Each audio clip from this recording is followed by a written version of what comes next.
My brother was grinning when he turned the phone toward the shelving unit my grandfather had built for me by hand. The one with the hand-carved cedar panels and the brass fittings my grandfather had driven 4 hours to find at an estate sale in Kelowna before he passed.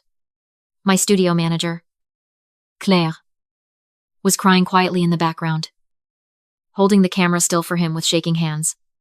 "This has to go," my brother said, running his hand along the edge like it was already his. Behind him, 2 of his friends were unscrewing the wall brackets, the cedar groaning as it pulled away from the 40-year-old plaster. "The whole aesthetic is off. I need clean lines. Minimalist. This place is going to be a showroom, not a farmer's market." My mother's voice came from somewhere off camera. "Your sister will understand.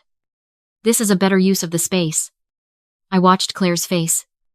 She had called me 20 minutes earlier, whispering from the back hallway, telling me my parents had shown up with a locksmith, that my brother had walked in holding a printed email supposedly from me authorizing emergency access for a plumbing assessment. The locksmith had taken one look at my parents nodding and opened the door. I was in Montreal for a 3-day workshop. I was 2,500 kilometers away, sitting on the edge of a hotel bed, watching my studio get dismantled on a FaceTime call. My brother found the camera then and looked directly into it. "You can keep your equipment. We're not monsters. But the lease is switching over this week. Mom and Dad already talked to the landlord's assistant. You're burnt out. Yada. You've been saying that for months. Let me take this off your plate." I looked at the shelf, at the groove my grandfather had carved along the bottom edge, which he had filled with a thin line of copper inlay. He had done it freehand, hunched over the wood in his garage in Abbotsford, squinting without his glasses. It had taken him 3 weekends. I breathed out slowly. "Okay," I said. "I hear you." My brother blinked, surprised by the absence of a fight. I told Claire her paycheck would be moved to my holding account by end of day, and her job was safe. Then I looked at my brother one last time, and ended the call, to explain why I didn't scream. Why I didn't book a red-eye and come home swinging. You have to understand the arithmetic of my family. It is the kind of math that only children who were raised as the responsible one will recognize immediately. For 31 years, I was the fixed point. My brother was the variable. He is 4 years older than me. And from the time I can remember, he was treated like someone perpetually on the verge of a breakthrough that never quite arrived. First, it was the music production career, which cost my parents roughly $20,000 in equipment and studio time before he decided the industry was corrupt. Then the dropshipping business, which they refinanced a line of credit for, which dissolved quietly after 8 months when he stopped answering supplier emails. Then the food truck partnership with a friend from high school, which ended in a small claims dispute that my father settled out of court because he did not want the embarrassment. Each time, there was a phone call. Each time, my mother's voice carried that specific weight that parents use when they are asking for something enormous and framing it as a small favor. She would say my name, the way people say it when they already know the answer. And I would transfer money, or co-sign something, or quietly absorb the damage.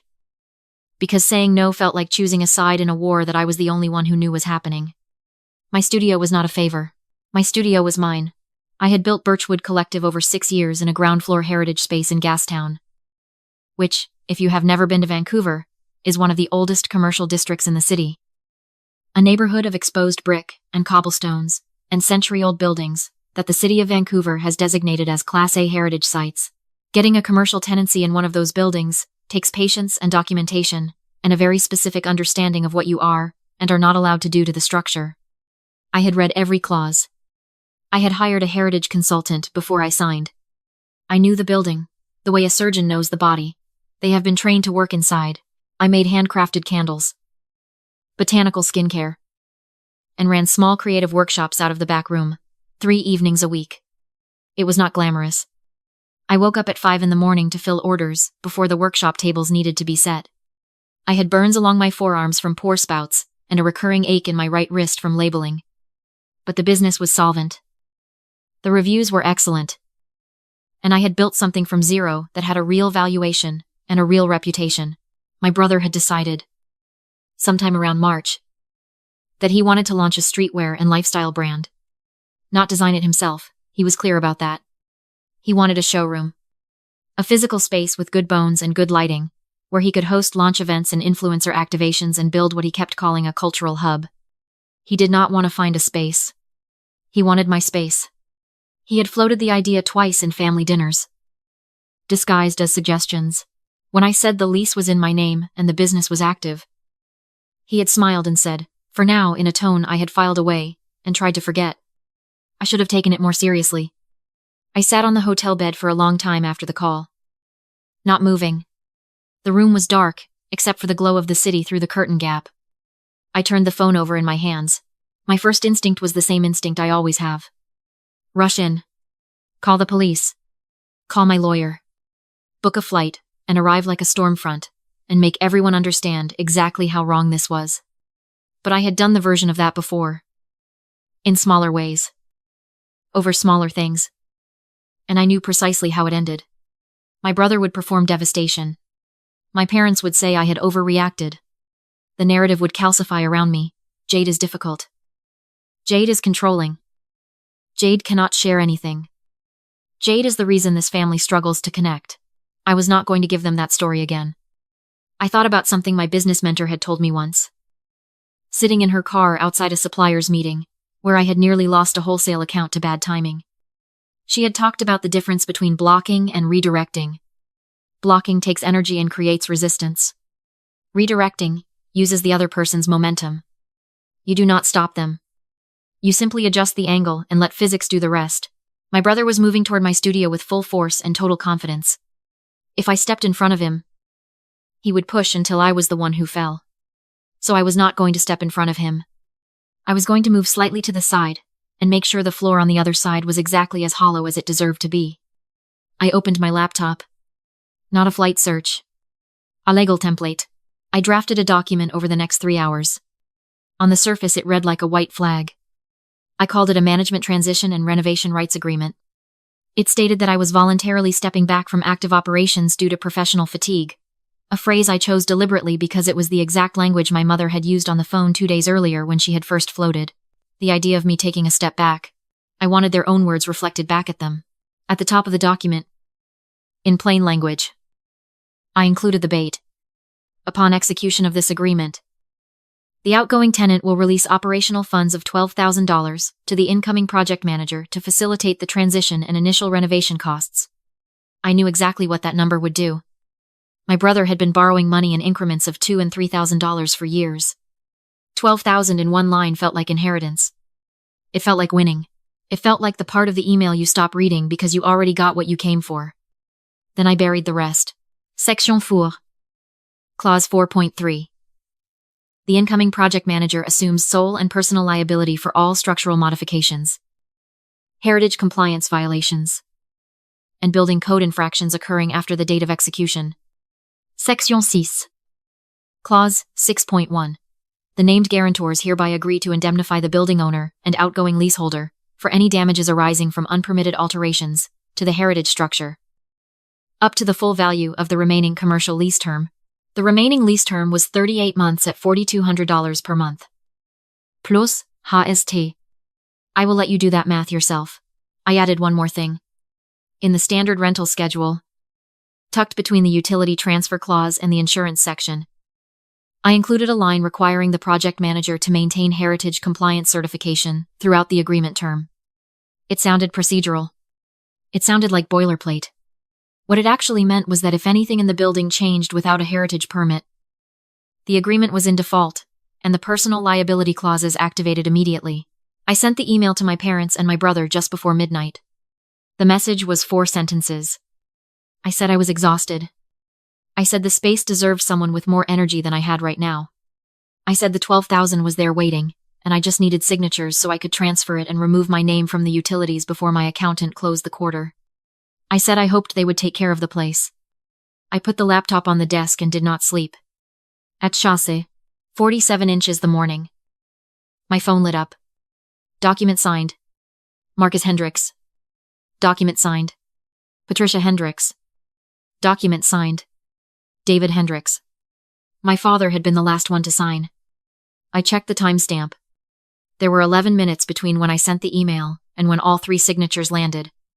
11 minutes. They had not called a lawyer. They had not read past page 1. My brother had seen $12,000 and signed his name to a document that made him personally responsible for a Class A heritage building that he was about to renovate without a single permit. I did not feel triumph. I felt the specific quiet that comes after a very long exhale. I booked a flight home. Not for the next morning. For 2 weeks later. I had a schedule to keep. In the weeks that followed, I did not exist. I stayed in Montreal. Extended my hotel booking. I visited galleries I had been meaning to see for years. And ate well. I answered client emails. I moved Claire's direct deposit to my personal business account and sent her a note, telling her to work from the new satellite location we had quietly arranged 2 weeks prior, a shared studio space in Mount Pleasant, where I had been renting a backbench for overflow production since the autumn. She did not miss a single order. My brother, meanwhile, was building his brand in real time. He had started an Instagram account for the project, something called Hendrix House, and was posting daily. The content was exactly what I expected. Aesthetic mood boards. Drone footage of Gastown. Close-up shots of brick and patina, with captions about authenticity and intentional space. His first renovation video showed 2 contractors removing the original wainscoting along the north wall to install recessed LED track lighting.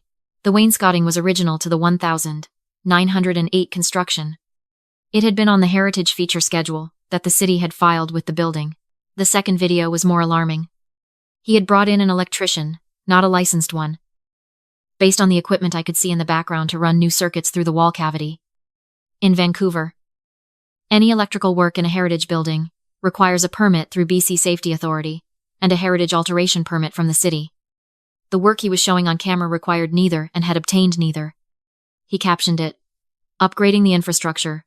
Sometimes you have to gut something to make it great." I watched that video 4 times.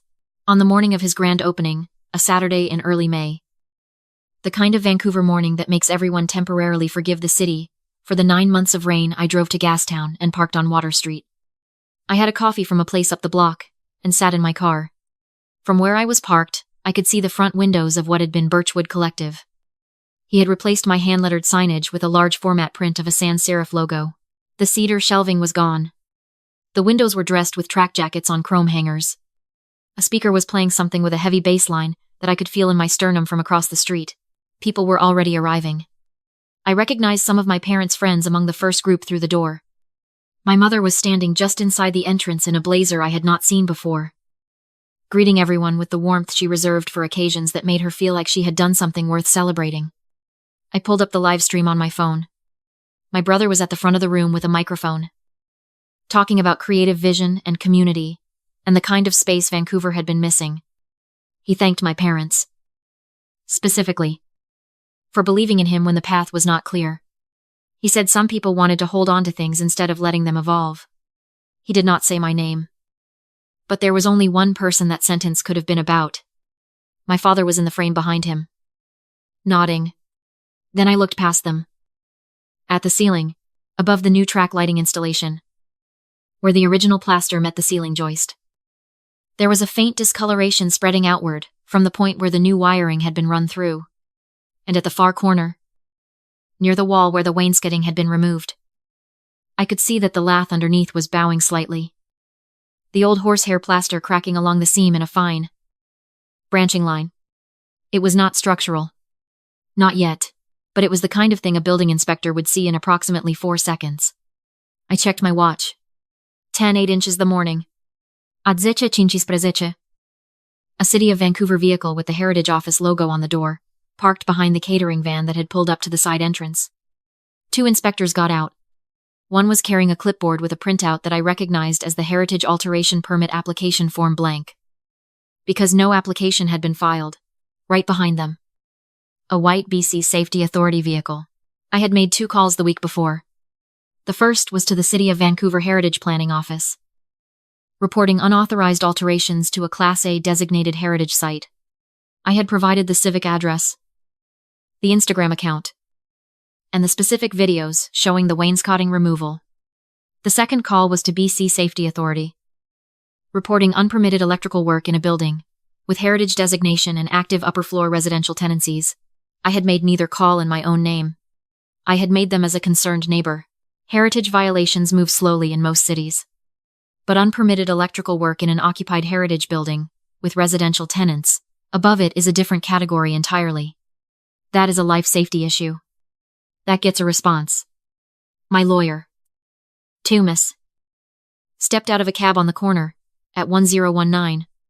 He is a compact, precise man who has been my commercial lease lawyer since I opened, and who had reviewed my management transition agreement with the specific, quiet approval of someone who recognizes a well-constructed document. He was carrying a leather briefcase and walking at the pace of a man who has been paid to arrive exactly on time. Inside, on my phone screen, the music stopped. The front door opened. The lead heritage inspector walked through with the BC Safety Authority officer behind him. My brother looked up from the microphone with the expression of a person who has never once considered that the world might push back. The inspector did not introduce himself. He scanned the room, looked at the ceiling, looked at the wall where the wainscoting had been removed, and then turned to my brother and said one sentence. I could not hear it from across the street, but I could read the room through the phone screen. The bass had cut out. The crowd had stopped moving. My mother had her hand over her mouth. The BC Safety Authority officer went directly to the breaker panel, which my brother had relocated during the renovation. Also without a permit. My brother found the camera that was still streaming live to his new account. He pointed at it with the microphone still in his hand. This is my sister's building, he said, his voice climbing. She owns the lease. She authorized this. Talk to her. My parents, to their enduring credit, as consistent people, immediately agreed with him. My father started explaining to the heritage inspector that this was all a misunderstanding, originating with the previous tenant, who had left the space in a condition that required updating. My mother tried to hand someone a glass of Prosecco. Thomas stepped through the door. He crossed the room without acknowledging anyone in the crowd, set his briefcase on the nearest table, and opened it to remove a bound copy of the agreement and a small laptop. He connected the laptop to the projector my brother had rented for his brand presentation. The logo disappeared. The agreement appeared. Thomas addressed the inspector calmly. He said that he was representing the outgoing leaseholder. He said that any question of ownership and liability was resolved in writing, and he would be happy to walk through the relevant sections in the order they applied. He clicked to Section 4. Clause 4.3. He read it aloud at normal speaking volume, which in a room that had gone completely silent, felt like a public address system. Then he displayed the signed signature page with the timestamps. My brother was staring at it. Not at Thomas. At his own signature. Thomas clicked again. He pulled up the Instagram video of my brother standing in front of the wainscoting removal, speaking directly to camera. Upgrading the infrastructure. Sometimes you have to gut something to make it great. The timestamp on the video was 9 days after the agreement had been executed. The heritage inspector stepped forward.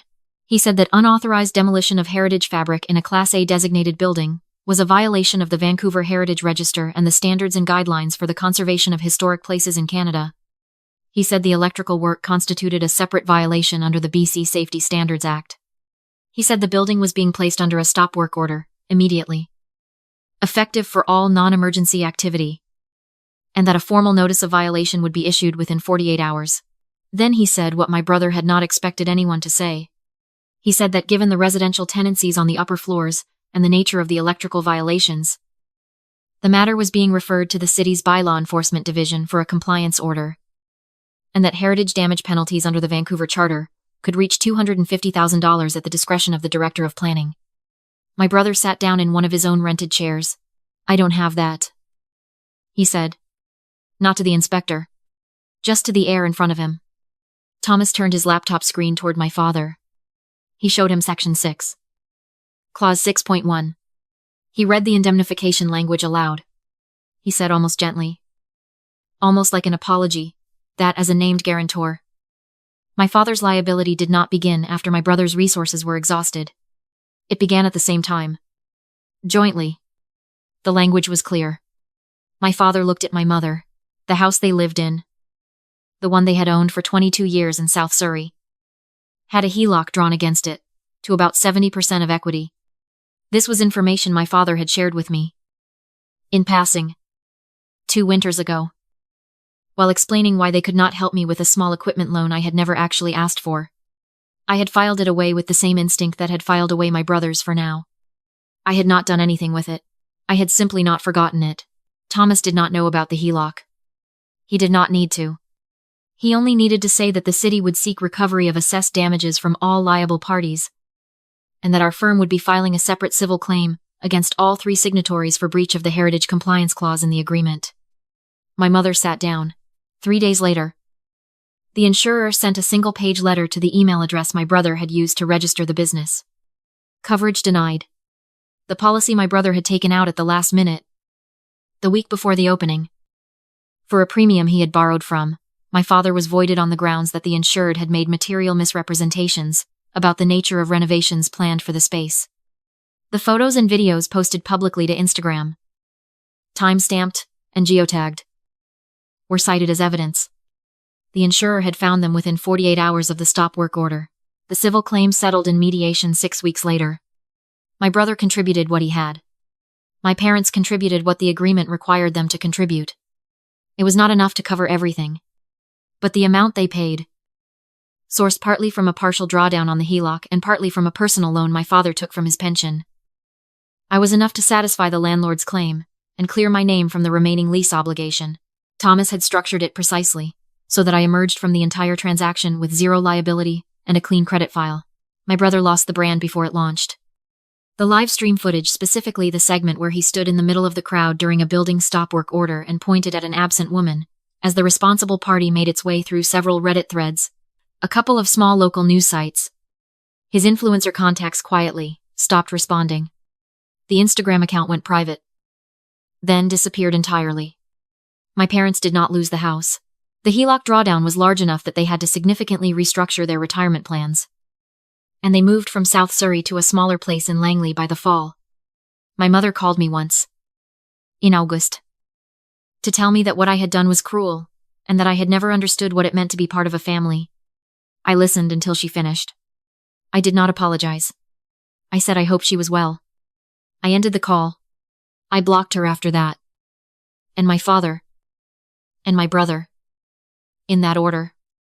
On a Tuesday afternoon while Claire was restocking shelves in the new space, and a candle I had made 3 days earlier was burning on the counter. The new studio is in Mount Pleasant. It is not heritage designated, which means I can paint the walls, whatever color I want, and no one will call a city inspector. It is a ground floor unit in a mixed-use building with high ceilings and good natural light, and a loading door at the back that makes deliveries significantly less painful than the old Gastown space had ever been. I lease it in my own name, through my own numbered company. With a commercial lawyer, I now consider worth every dollar I have ever paid him. Claire runs day-to-day operations. I put her on salary with benefits this past January. She cried a little bit, which she would probably be embarrassed about me mentioning, so I will not include her last name. The workshop schedule is full through summer. I have a wholesale account with a gift shop in Yaletown and another in Victoria that I have been trying not to be too smug about. I did not send my brother a message when the studio reopened. I did not post anything that referenced what had happened. There is no part of me that needed him to see it. Some mornings I come in before Claire arrives and I sit at the butcher block counter with a coffee, and I put my hands flat against the wood, which is not cedar and was not made by my grandfather, but which is mine. Genuinely. Completely. Legally. Irrevocably mine. And that feeling, which is not quite peace and not quite victory but is something steadier than either, is more than enough. Have you ever had to step back and watch someone take something from you, just so they could destroy it themselves? Tell me in the comments where you're watching from.